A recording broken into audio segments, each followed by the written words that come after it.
Fala pessoal, meu nome é Sara Rocha, eu sou advogada criminalista, professora de Direito Penal e fundadora do Fonte Jurídica. Sejam muito bem-vindos.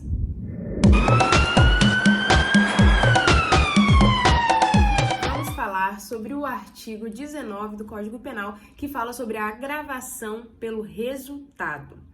Calma que não é tão difícil assim de entender. Aqui a gente vai falar sobre o crime pré-ter-doloso, que é algo que a gente já comentou, inclusive, no último vídeo, que vocês viram a diferença entre dolo, culpa e crime pré-ter-doloso. Mas aqui a gente vai trazer algumas outras questões para aprofundar um pouco mais o conhecimento sobre o que seria essa agravação pelo resultado. Mas antes, se inscreve aqui para me ajudar, porque ajuda muito o seu like e sua inscrição. As redes sociais estão aqui na descrição para quem quiser nos acompanhar. A nossa turma de Direito Penal está aberta, você pode entrar no grupo e participar de aulas ao vivo comigo, pode ter aula particular comigo, então é só entrar no nosso grupo. E também o Clube Jurídico está funcionando, a gente já fez o Clube Jurídico de janeiro, que foi o caso de Jeffrey Dahmer, fevereiro, que foi o caso da rainha do veganismo, a foragida, estudamos juntos esses conteúdos e estamos indo para o mês de março, ainda não teve enquete, então entra pro grupo e bora participar da enquete e estudar juntos no mês de março. Por fim, se você quer ajudar aqui o Fonte Jurídica, você pode contribuir com qualquer valor que seja, R$1, R$10, R$100, R$1.000, mandando um pix para apoie@fontejuridica.com. E agora, gente, sem mais enrolações, vamos para o que significa a agravação pelo resultado, que é muito simples de você entender. Eu acho que esse vídeo vai ser bem curtinho, tá? Então vamos lá. Artigo 19 do Código Penal. Pelo resultado que agrava especialmente a pena, só responde o agente que o houver causado ao menos culposamente. Tá? Eu lembro até hoje da minha professora na faculdade explicando sobre esse tema. E aqui, gente, o que acontece? Aqui a gente tá falando de um sujeito que ele vai praticar uma conduta, só que o resultado vai ser diferente do que ele esperava, vai ser mais agravado do que ele esperava. Então, um caso muito lógico, que foi o que a minha professora falou pra mim na faculdade, é o seguinte: eu pego um tijolo, peguei aqui o pedaço de tijolo, e eu quero jogar ele na cabeça da minha vizinha. E aí eu jogo esse tijolo na cabeça da minha vizinha. Só que eu não quero matar ela, eu quero apenas lesionar ela, porque eu acho ela uma chata. E aí eu pego o tijolo e jogo na cabeça da vizinha.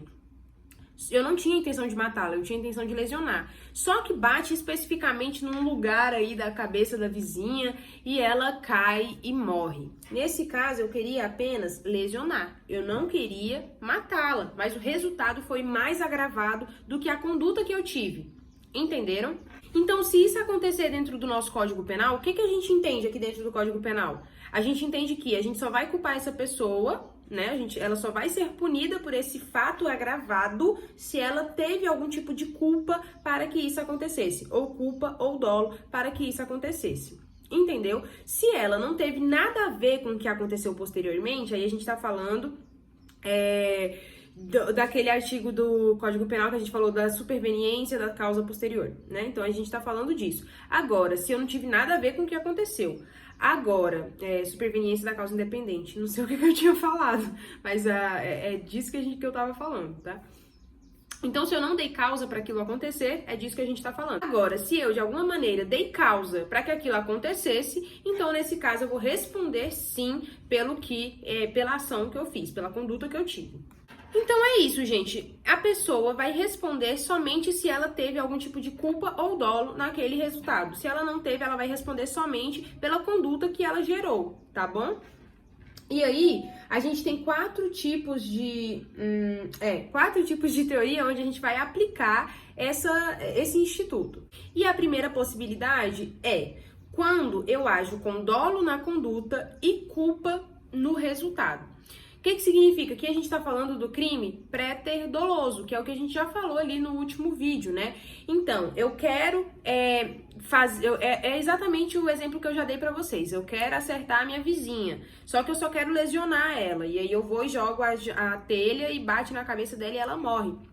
Então, nesse caso, eu tive dolo na conduta e culpa no resultado, porque eu não queria matar. O ato de matar foi um acidente. Então, nesse caso, houve culpa no resultado e dolo somente no momento inicial. Então, aqui a gente está falando do crime pré-ter doloso. Nesse caso, o que acontece, gente? A pessoa vai responder pelo ato que ela causou. No caso do crime de lesão, a gente tem a lesão pré-ter dolosa lá, explicitada dentro do Código Penal.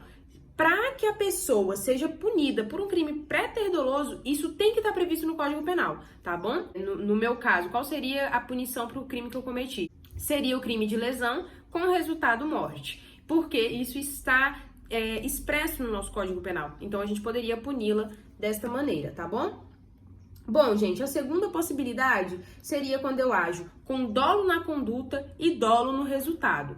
Então, quando isso acontecer, por exemplo, um crime de latrocínio, eu tenho dolo em roubar a pessoa, depois eu tenho dolo em matar a pessoa. Então, se eu faço essas duas coisas, aí também configura nessa segunda possibilidade. E aí também a gente vai punir pelo quê? Pela culpa que ele teve nessa ação. Por último, a gente tem... Não, por último não, penúltimo.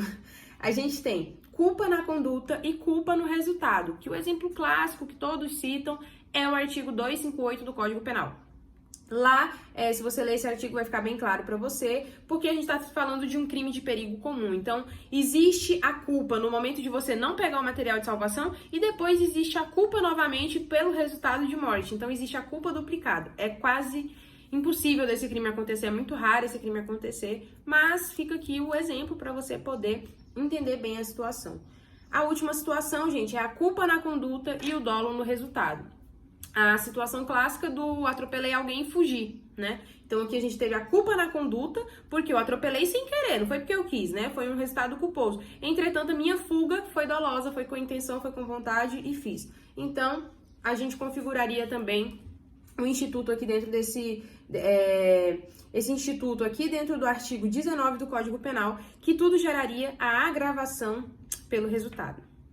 Bom, gente, o vídeo de hoje é bem simples, porque o artigo é muito simples, não tem muito o que se falar sobre isso. Espero que não tenha ficado nenhuma dúvida. Se tiver ficado, pode comentar aqui ou me procurar nas redes sociais e a gente vai conversar, tá bom? É isso, um beijo e até o próximo vídeo. Tchau, tchau!